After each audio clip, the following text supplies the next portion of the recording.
歡迎來到新興消息頻道，請訂閱頻道，所以大家不要錯過當天最熱門的新聞。我們今天的時事通訊包括以下內容：生活流 vs 體驗派，譚松韻的煙火氣與趙今麥的巨拋臉誰更勝一籌？在內娛，童星從來不是加分項，而更像一枚隨時可能引爆的定時炸彈。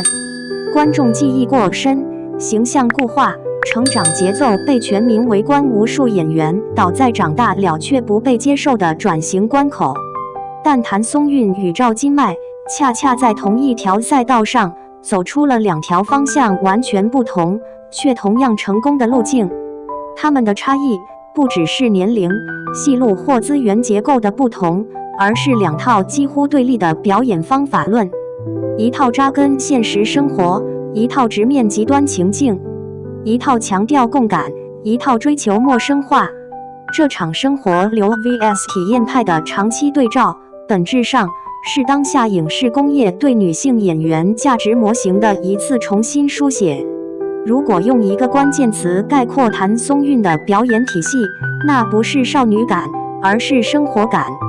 在古偶、美妝濾鏡與高精度面部管理橫行的年代，她是極少數主動放棄精緻感的女演員之一。去雕飾的表演策略，從錦衣之下到以家人之名，譚松韻的面部狀態始終保持着一種不完美，臉部肉感不刻意收緊，表情反應存在遲滯，情緒釋放前有真實的生理鋪墊。這種反女明星工業化的處理方式，讓她在現實主義與輕現實題材中擁有極強的代入優勢。影視評論人張一鳴在一次行業訪談中指出，譚松韻的表演價值在於她的存在會自動削弱表演感。觀眾不是在看一個演員演得像不像，而是在看一個普通人活得痛不痛。雙引號，用身體完成情緒，而不是靠台詞堆疊。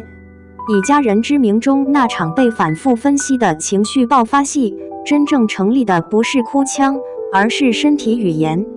哽咽前的呼吸紊亂，下意識蜷縮的肩背，情緒失控後的無力塌陷，這些並非設計出來的名場面，而是典型的生活反應。他的強項從來不在台詞的準，而在情緒的鈍。這種鈍感讓他成為編劇筆下最安全的情緒承載體，也構成了他穩定的抗拒能力。從妹妹型女主到現實題材的橫向擴展，2024年你比星光美麗的市場反饋清晰顯示了一個信號：譚松韻已經完成了類型位移。她不再依賴被保護、被照顧的情緒位階，而是開始承擔職場敘事中更複雜的心理層級。不是靠氣場，而是靠熟悉感。數據分析師李欣認為，他的轉型不是跳躍式的，而是橫向鋪展。觀眾不會突然意識到他變了，但會慢慢接受他本來就可以這樣。雙引號，如果說譚松韻的優勢在於貼近，那趙今麥的核心競爭力則是不斷製造距離。他從出道開始就在主動拆解國民閨女這個安全人設，主動遠離舒適區的選角邏輯。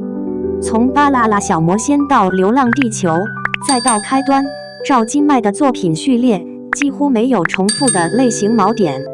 科幻、災難、懸疑、無限流，他不斷把自己推向高概念、高壓力、高消耗的表演環境。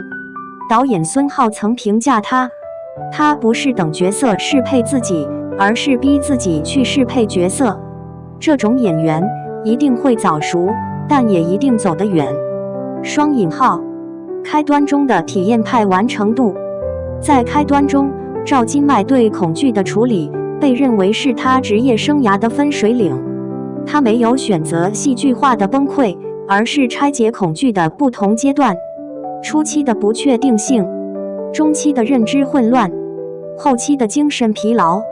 尤其是眼神的變化，從聚焦到潰散，完成了心理狀態的可視化。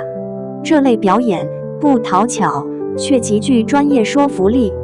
巨拋臉背後的風險意識，拒拋臉從來不是天賦，而是一種自我消耗型能力。趙今麥的優勢在於她願意為角色付出形象與觀感的代價，但代價同樣明顯。角色消耗快，情緒負擔重，觀眾期待不斷抬高。她獲得飛天獎提名，某種程度上是主流體系對這種風險選擇的肯定。在業內看來，譚松韻與趙今麥並非競爭關係，而是填補了不同市場空位。製片人王小晨的判斷是：一個穩定托底，一個負責突破，一個適合做情緒入口，一個適合做類型實驗。他們解決的是不同的問題。雙引號，譚松韻解決的是觀眾共情疲勞，趙今麥解決的是題材表現上限。在社交平台上，兩人的對比討論長期存在，但分歧點高度集中。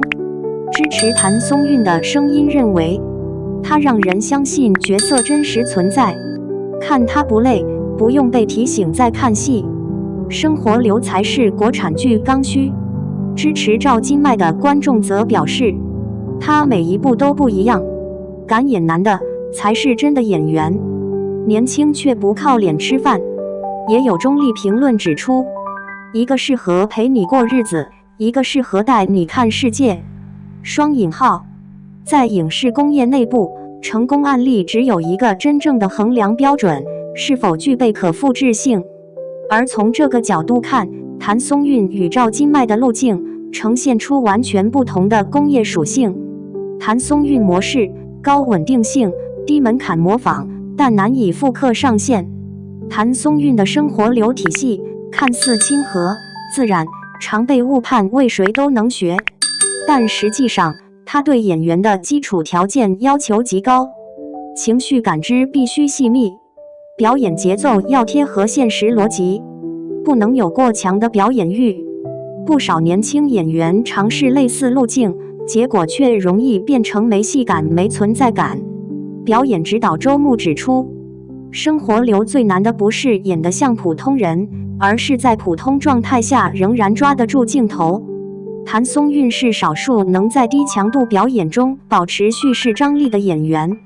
雙引號，這也解釋了為什麼他的模式難以被真正複製。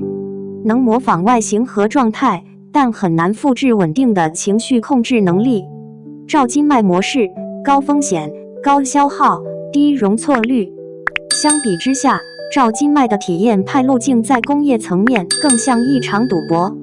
他對演員的要求集中在3點：強心理承壓能力、高度自我消耗意願、對失敗的耐受度。這種模式一旦成功，回報極高；一旦失手，反噬也極快。業內制片人陳浩的評價很直白：體驗派路線在國內很難長期走。不是能力問題，是環境問題。市場給年輕女演員的試錯空間遠比想象中小。雙引號，這意味着趙今麥每一次選角其實都在透支未來的安全餘量。在女演員職業發展中，年齡從來不是生理問題，而是市場標籤問題。譚松韻的時間優勢模糊年齡邊界。譚松韻最大的隱性資產在於她成功模糊了年齡感。她的角色區間橫跨校園、職場初階、情感成長型女性，而這些類型在市場中長期存在需求。她不是永遠少女，而是永遠處在成長階段。這種狀態使她對年齡變化具備極強的適應性。趙今麥的時間壓力必須不斷升級難度。趙今麥的問題恰恰相反，她過早完成了演技認可，這意味着觀眾不再接受普通完成度，每一部新作品都必須更難。這種壓力會在未來幾年持續放大。有評論一針見血，她不能回頭，一旦回到安全區，就會被說退步。雙引號，在對比兩人時，一個常被忽略的維度是觀眾結構差異。譚松韻的核心受眾，一二線城市職場女性、家庭觀劇群體，情緒共鳴型觀眾，他們追求的是可信度和陪伴感。趙今麥的核心受眾：年輕觀影群體、類型片愛好者、影視討論型用戶，他們更在意突破和新鮮感。這也解釋了為何兩人的粉圈衝突往往各說各話。他們服務的從來不是同一批期待。從趨勢判斷，業內普遍認為，譚松韻會持續向現實題材與女性成長敘事靠攏，趙今麥則可能進一步向電影與高概念項目傾斜。